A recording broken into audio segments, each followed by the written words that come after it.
الحلم ما بقاش مجرد أمنية، الحلم بقى مشروع بجد، والفراعنة بيكتبوا تاريخ جديد للكرة المصرية. زمان كنا بنفرح لمجرد إننا وصلنا كأس العالم، دلوقتي الكلام اختلف تماما، بقينا بنتكلم بثقة عن التأهل لأدوار أبعد وأحلام أكبر بكتير. ومنتخبنا فرض احترامه على الكل. المنتخب ما وصلش للأدوار الإقصائية بالبركة أو بالحظ، لا، ده وصل بتكتيك وعقل وروح قتالية في الملعب، وقدم كرة متوازنة جدا بين الدفاع الحديد والسرعة في الهجوم، وعرف يجاري مدارس كروية مختلفة بكل ثقة وشخصية. وسر الخلطة في المنتخب ده إنه مش معتمد على النجم الواحد، دي توليفة متكاملة كل لاعب فيها عارف دوره بالملي.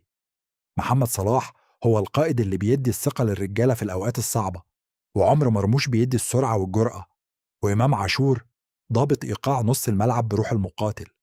ومع خبرة تريزيجيه وتألق مصطفى زيكو وتطور محمد هاني والوحش مصطفى شوبير اللي مأمن عرين الفراعنة، بقينا نملك مجموعة قادرة تنافس أي منتخب في العالم.